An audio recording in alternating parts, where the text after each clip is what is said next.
Hi friends, வணக்கம். Welcome to moms cooking Pandiselvi. இன்றைக்கி நம்ம சேனலில் ஒரு சூப்பரான ரெசிபி பார்க்க போகிறோங்க.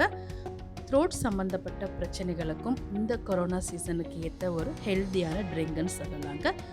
காஃப், கோல்டு இந்த மாதிரி பிரச்சனைகளுக்கு இந்த ட்ரிங்க் நல்ல ஒரு தீர்வுன்னு சொல்லலாங்க. ரொம்பவே ஈஸியாக வீட்டில், அதுவும் நம்ம அஞ்சரை பெட்டியில் இருக்கக்கூடிய பொருட்களை வச்சு இந்த ட்ரிங்க் செய்யலாம். வாங்க. இந்த கஷாயம் செய்கிறதுக்கு ஒரு அடிகனமான பாத்திரம் எடுத்துக்கோங்க. 4 கிளாஸ் வாட்டர் எடுத்துக்கலாங்க. உங்கள் தேவைக்கு தக்கன நீங்கள் தண்ணி சேர்த்துக்கிட்டால் போதுமானது. முதல்ல தண்ணி சூடான உடனே நம்ம முழு தனியாவை ஒன்றும் பாதியமாக அரைச்சி சேர்த்துடலாங்க. 4 கிளாஸ் தண்ணிக்கு 2 டேபிள் ஸ்பூன் அளவுக்கு முழு தனியாக சேர்த்துருக்கோம். தனியாவை எப்பயுமே இந்த மாதிரி கஷாயத்துக்கு ஒன்றும் பாதியமாக உடச்சி போட்டோம் அப்படின்னா ரொம்ப நல்ல ஃப்ளேவராக இருக்குங்க. இப்போ நம்ம சேர்க்க போகிறது கற்பூரவள்ளி இலை, அதாவது ஓம இலைன்னு சொல்லுவோம் இல்லைங்களா, அந்த கற்பூரவள்ளி இலையை இப்போ நம்ம சேர்க்க போகிறோங்க. 3 பேருக்கு கஷாயம் சேர்க்கறதுனால நான் 3 இலைகள் வீதம் சேர்த்துருக்கேன். அதுக்கப்புறமா இந்த கஷாயத்தில் சேர்க்க போகிறது காய்ந்த இஞ்சி சேர்த்துக்கலாம், அதாவது சுக்கு பொடி சேர்த்துக்கலாங்க.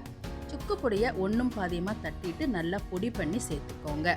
அதுக்கப்புறமா சேர்க்க போகிறது துளசி இலைகள். உங்ககிட்ட நாட்டு துளசி கிடைச்சா ரொம்பவே நல்லதுங்க. நல்ல காரமாக, அதாவது காட்டமாக இருக்கும். இந்த மாதிரி இல்லைன்னா சாதாரண துளசி போட்டிங்கன்னா காரம் கம்மியாக இருக்கும்னு சொல்லுவாங்கங்க. ஒரு கைப்பிடி அளவுக்கு இந்த துளசி இலைகளை சேர்த்துக்கோங்க. இது எல்லாமே மிதமான தீயில கொதிக்கிற மாதிரி பார்த்துக்கோங்க. இப்போ கடைசியாக சேர்க்க போகிறது சீரக பவுடர், சீரக பொடின்னு சொல்லுவோம் இல்லைங்களா, இந்த மாதிரி சீரகத்தை வறுத்து அரைச்ச பொடி 1/4 ஸ்பூன் கிட்ட சேர்த்துக்கோங்க. இந்த கஷாயம் கோல்டு, காஃப் இருக்கும்போது சாப்பிட்டா ரொம்பவே இதமாகவும் நல்ல ஒரு ரிலீஃபாகவும் இருக்குங்க. கடைசியாக இந்த கஷாயத்தில் நம்ம சேர்க்க போகிறது வெல்லம். உங்ககிட்ட கருப்பட்டி இருந்தால் சேர்த்துக்கோங்க, இன்னமும் கூடுதல் ருசியில் இருக்குங்க கஷாயம். வெல்லம் சேர்த்துட்டு கரைஞ்சதுக்கு அப்புறமா சிம்மில் ஒரு 2 நிமிஷம் மூடி போட்டு வச்சுட்டிங்க அப்படின்னா எல்லாத்தோட ஃப்ளேவரும் நமக்கு நல்லா இறங்கி வந்துருங்க. ரொம்பவே கமன்னு டேஸ்டாக ருசியான கஷாயம் தயார். இந்த கஷாயம் மழைக்காலத்துக்கு ரொம்ப ஹெல்ப்ஃபுல்லாக இருக்குங்க. பசங்களுக்கு கொடுக்கும்போது நீங்கள் நார்மல் சுகர் கூட சேர்த்துக்கலாம். பெரியவங்க மட்டும் கருப்பட்டி அப்படி இல்லைன்னா வெல்லம் சேர்த்து பருகலாங்க. இந்த கஷாயம் ஃபீவராக இருக்கும்போது கூட தாராளமாக நீங்கள் எடுத்துக்கலாங்க. ஒரு நாளைக்கு 2லிருந்து 3 முறை எடுத்துக்கிட்டீங்க அப்படின்னா உங்களுக்கு ரொம்பவே ரிலீஃபாக இருக்கும். இதே மாதிரி நீங்களும் செஞ்சு பாருங்கள். செஞ்சு பார்த்துட்டு எப்படி வந்ததுன்ற உங்களோட வேல்யூவான ஃபீட்பேக்கை என்னோட ஷேர் பண்ணிக்கோங்க.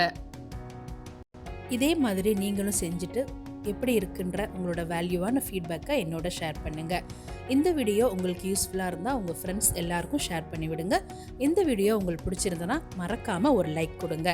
சப்ஸ்கிரைப் பண்ணாதவங்க சப்ஸ்கிரைப் பண்ணிவிட்டு பாருங்கள்.